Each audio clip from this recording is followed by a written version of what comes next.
Hautes-Alpes, des militants d'extrême droite vont bloquer le col de l'Échelle, lieu de papoinçage de migrants. Ce col, qui culmine à un 762 mètres et est situé à 6 km de la frontière, est un point stratégique de passage des clandestins depuis l'Italie, a fait valoir un porte-parole de J. Romain Espino, en dénonçant un manque de courage des pouvoirs publics. Avec un petit peu de volonté, on peut contrôler l'immigration et les frontières.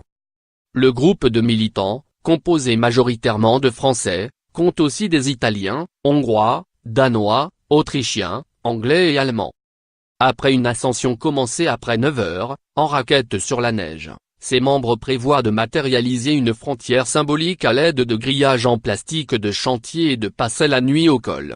Il s'agit d'expliquer aux migrants éventuels que ce qui n'est pas humain, c'est de faire croire à ces gens qui traversent la Méditerranée ou les Alpes enneigées que ces parcours ne présentent aucun risque.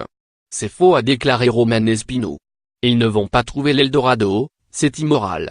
Ceux qui en payent les frais, ce sont les Français, a-t-il ajouté.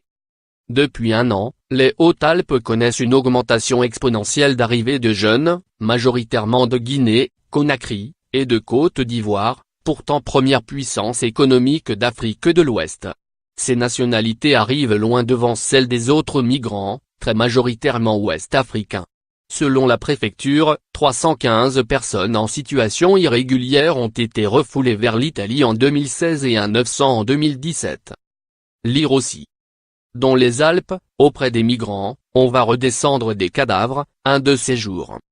La pression migratoire reste forte à la frontière franco-italienne dans son ensemble, a indiqué vendredi soir le ministre de l'Intérieur Gérard Collomb, rappelant que 50 000 non-admissions avaient été prononcées en 2017.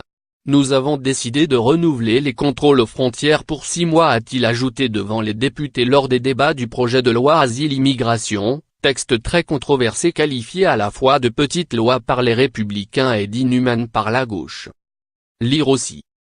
Les débats s'enlisent à l'Assemblée sur le projet de loi Asile-Immigration.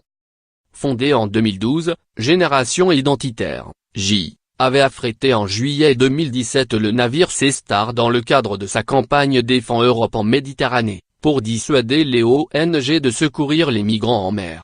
Arrivé le 5 août au large de la Libye, l'opération avait pris fin le 17 août. Le mouvement privilégie des actions au fort retentissement médiatique, comme la fabrication d'un mur devant un futur centre d'accueil pour demandeurs d'asile à Montpellier en septembre 2016 ou encore, à l'hiver 2013, des maraudes pour venir en aide aux sans-abri, destinées uniquement aux Français de souche.